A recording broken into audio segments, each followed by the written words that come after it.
सोलारिसचं कल्चरच असं आहे की तुम्ही त्याच्यामध्येच पूर्ण विलीन होता. फिटनेस हे तर आपलं ब्रेड अँड बटरच आहे, त्याच्यामुळे त्याला पूर्ण वेळ देणं गरजेचं आहे. जितके पण आपले एम्प्लॉईज आहेत त्यांना मॅन्डेटरी आहे की त्यांनी त्यांचं फॅट पर्सेंटेज सर्टन लेवलवर अच्छा. मिनिमम ठेवणं. तर श्रद्धा ह्यावर जर फॅक्टरवर जर यंग जनरेशननी काम केलं तर त्यांनी त्यातून ती लॉयल्टी नक्कीच निर्माण होईल. सोलारिस या नावाचा काही अर्थ आहे अशा विशिष्ट? सोलारिस म्हणजे बेसिकली एक तेज, सूर्याचं तेज. टेनिसमध्ये आतापर्यंत 45 नॅशनल टुर्नामेंट्स आपण कंडक्ट केलेली आहे. सोलारिसचं हेच एम आहे की कॉमन लोकांना चांगला प्लॅटफॉर्म मिळावा. नमस्कार, मी विश्वजित. न्यूज अनकटमध्ये आपलं स्वागत.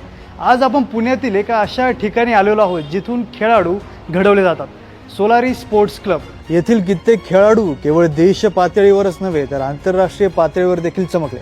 आणि याविषयीचीच माहिती घेण्यासाठी आज आपल्यासोबत आहेत सोलारिस स्पोर्ट्स क्लबचे CEO ऋषिकेश भानुशाली सर.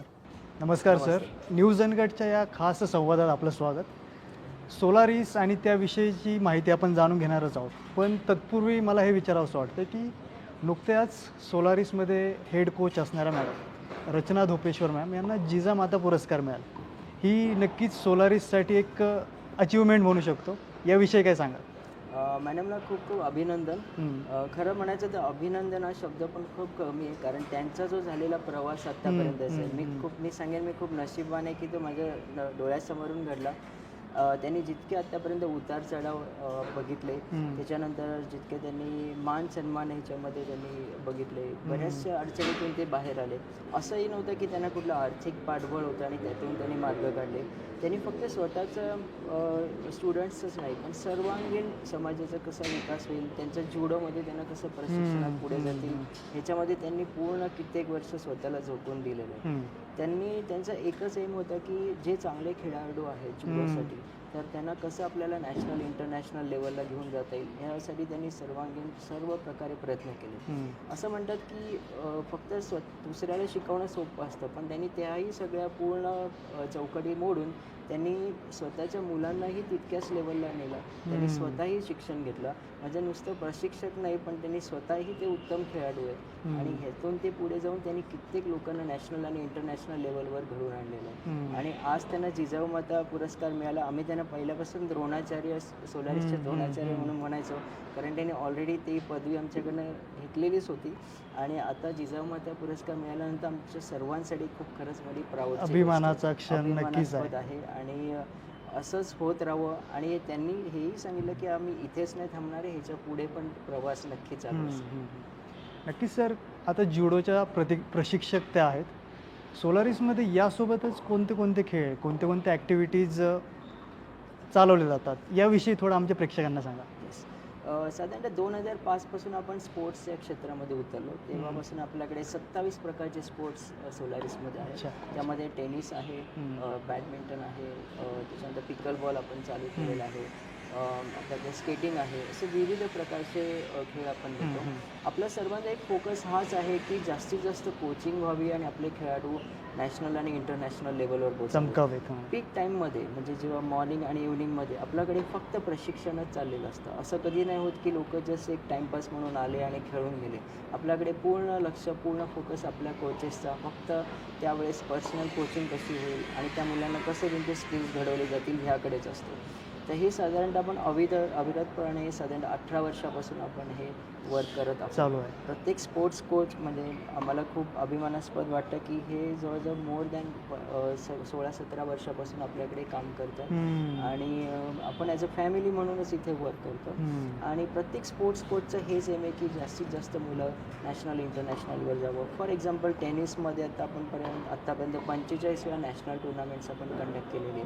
तर बेसिकली सोलारिसचं हेच एम आहे की कॉमन लोकांना चांगला प्लॅटफॉर्म मिळावा. हे फक्त स्पोर्ट्सच नाही तर बाकी कॉम्पिटिशन पण आपण कंडक्ट करतो. जसं ट्रान्सफॉर्म चॅलेंज झाली, जिथे लोकांना आपण एक प्लॅटफॉर्म देतो की ते स्वतःमध्ये कसे ट्रान्सफॉर्म घडून आणतील. आत्तापर्यंत हजारो लोकांना आपण ट्रान्सफॉर्म केलं आहे आणि त्यांचे खूप चांगले फीडबॅक्स असल्यामुळे लोकांचा आपल्यावर एक विश्वास बसलेला आहे. सर, या ॲक्टिव्हिटीजकडे येणारच आहोत, ज्या इतर उपक्रम आपण इथे चालवले जातात. पण मला हे जाणून घ्यायला आवडेल की जेव्हा 17-18 वर्षांपूर्वी सोलारिसची सुरुवात झाली तर काय प्रेरणा होती यामागे, आणि मला हेच जाणून घ्यायला नक्की आवडेल की सोलारिस या नावाचा अर्थ काय? जयंत पवार सरांचं हे स्वप्न होतं. सरांनी वयाच्या 18 वर्षे स्वप्न बघितलेलं. त्यांची इच्छा होती की हे आहे की साधारण आपले 800 क्लब इथे व्हावे आणि त्यांनी पहिल्यांदा त्यांचं वयाच्या 18 वर्षी त्यांनी एका स्केच काढला आणि सांगितलं की माझा स्पोर्ट्स क्लब असा असेल आणि एक्झॅक्ट तो तसाच झाला. म्हणजे आम्ही त्याला मिराकल्स म्हणतो. तर ते एक्झॅक्ट तसं झालं जसं त्यांनी स्वप्न बघितलेलं होतं. सोलारिसचं कल्चरच हे आहे की सगळ्यांनी कसं पुढे जाता येईल, ऑल प्लेयर्स आणि ऑल कोचेस. तर आपलं तेव्हापासूनच हा पूर्णपणे आपण एम ठेवलेला होता.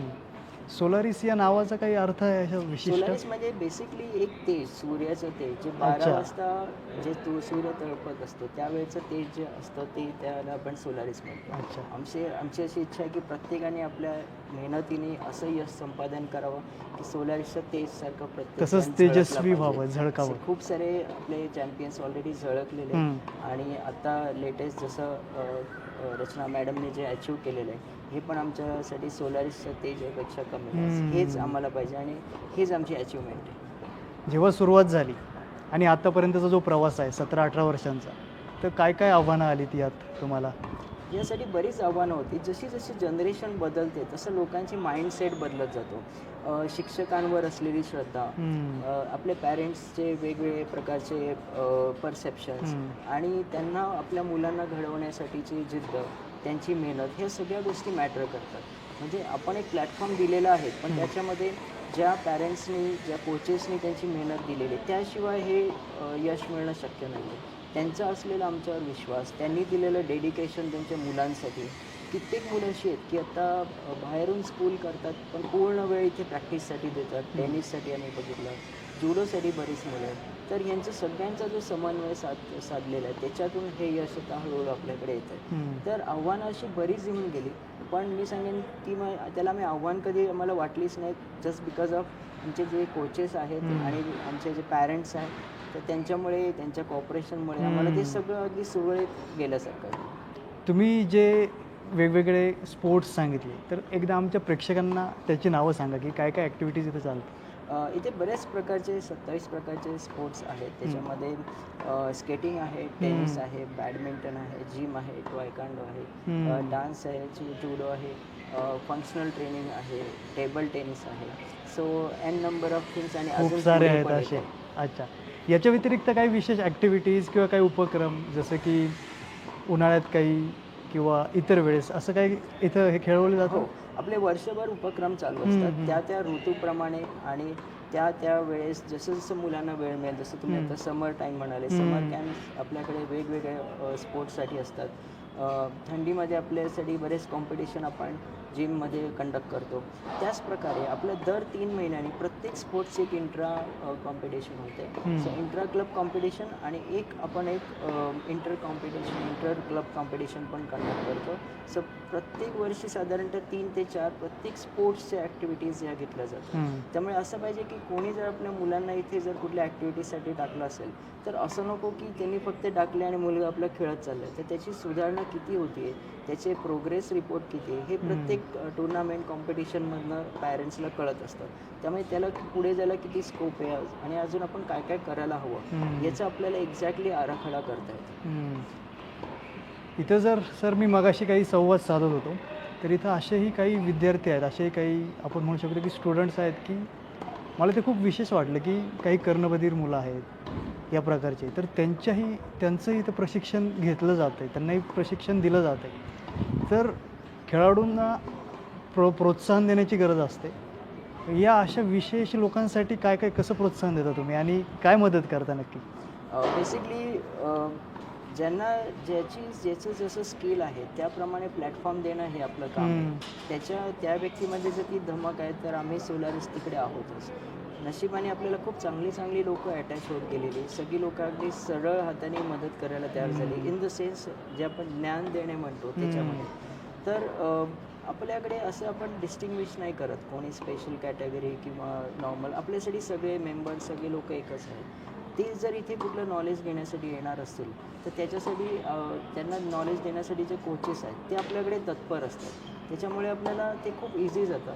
आपले जितके पण कोचेस आहेत हे नॅशनल इंटरनॅशनल लेवलचे असल्यामुळे आपल्याला ते खूप सोपं जातं की त्यांना कुठल्या प्रकारचं प्रशिक्षण दिलं गेलं पाहिजे आणि त्यानुसार आपण त्यांना स्कोप देऊ शकतो. तसंच एक जिवंत उदाहरण जुडोचं तुम्ही आत्ता बघता जी मॅडमने त्यांना कित्येक वर्षापासून त्यांना सतत प्रशिक्षण देऊन त्यांना आता नॅशनल इंटरनॅशनल लेवलपर्यंत आणलेलं आहे. सोलारिसचं मी माहिती बघत होतो, तर मला वेबसाईटवर दिसलं की एक टॅगलाईन किंवा आपण हे म्हणू शकतो की बर्थ प्लेस ऑफ चॅम्पियन्स. तर असे किती चॅम्पियन्स कुठं कुठं चमकले तिथले खेळाडू? येस, आपले बरेचसे चॅम्पियन्स ऑलरेडी खूप चमकलेले आहेत. जसं विक्रम इंगळेंचं नाव तुम्ही ऐकलं असेल. स्केटिंगमध्ये इंटरनॅशनलमध्ये वन ऑफ द टॉपर जगामध्ये जे आहेत त्याच्यात त्यांचं नाव घेतलं जातं. मानसचं नाव मानस थांबणे म्हणून आहे जे टेनिसमध्ये वर आलेले आहेत. असंख्य खेळाडू आहेत जे आपले विविध स्पोर्ट्समधनं पुढे आलेले आहेत आणि आता ते इंटरनॅशनल लेवलवर खूप चांगलं काम करतात. आणि मला खूप आनंद होतो ते जेव्हा पुण्यात येतात ते नक्की येतात, भेट देतात. तेव्हा खूप आम्हाला छान वाटतं आणि सोलारिससाठी हेच सक्सेस हवं. नक्कीच. सर, सोलारिसचे एक CEO म्हणून तुम्ही काम पाहताय. मग वैयक्तिक आयुष्यात फिटनेस तुमच्यासाठी किती महत्त्वाचं आहे आणि त्यासाठी तुम्ही काय करता? बेसिकली मी वयाच्या 21 वर्षापासून सोलारिसमध्ये काम करतो. आज मी 45 वर्षाचा आहे. मला ही वर्ष कधी कशी गेली कळलंच नाही, कारण आम्ही पूर्ण वेळ दिवस रात्र ह्याच्यातच होतो. सोलारिसचं कल्चरच असं आहे की तुम्ही त्याच्यामध्येच पूर्ण विलीन होता. आपल्याकडे 150 लोक टोटली लोकांची टीम आहे आणि साधारणतः आपल्याकडे आपण दर महिन्याला 16 तास देतो, ज्याच्यामध्ये आपण समाजासाठी काही काम करायचं असेल तर त्याच्यासाठी पण कार्यरत असतो. सोलारिसमध्ये CEO असो की हाऊसकीपिंग असो असं कधीच आपण डिस्टिंग्विश करत नाही. सगळे एकच समान असतात. या कल्चरमुळे आणि नवीन नवीन गोष्टी शिकायला मिळतात. या गोष्टीमुळे अशी वर्ष अशी भराभर निघून गेल्यासारखं होतं. आणि फिटनेस हे तर आपलं ब्रेड अँड बटरच आहे. त्याच्यामुळे त्याला पूर्ण वेळ देणं गरजेचं आहे. आपल्याकडे सगळ्या जितके पण आपले एम्प्लॉईज आहेत त्यांना मॅन्डेटरी आहे की त्यांनी त्यांचं फॅट पर्सेंटेज सर्टन लेवलवर मिनिमम ठेवणं. त्याचा लिंक आम्ही डायरेक्टली अप्रेझलवर पण ठेवलेलं आहे. तुमचं 25% जास्त जर फॅट पर्सेंटेज असेल तर HRचा मग लगेच मेमो येतो. त्यामुळे तुम्हाला ते तुमचा फिटनेस टिकून ठेवणं गरजेचं आहे. जसं आपली ब्रेड अँड बटरच जर फिटनेस आहे आणि आपण लोकांना जर फिटनेस टिकवायला सांगतो तर पहिले आपला फिटनेस राहिला. नक्कीच. सो ह्यासाठी आम्ही तत्पर असतो. आम्ही सगळ्यांना मॅन्डेटरी केलेलं आहे की आठवड्यातून कमीत कमी 5 दिवस प्रत्येकाने वर्कआउट करायला हवा. तो लेजर म्हणून नाही, पण ते एक मॅन्डेटरी म्हणून आणि तो आता गरजेचं आहे. गरजेचं आहे. नक्कीच. जी आपण हे पाहतोय सर आता की जी तरुण पिढी आहे हे जीवन जे पाहतोय की धावपळीचं झालं आहे, तर या तरुणांना तुम्ही आता काय संदेश द्याल की फिटनेसविषयी वगैरे या गोष्टींविषयी काय सल्ला असेल तुमचा?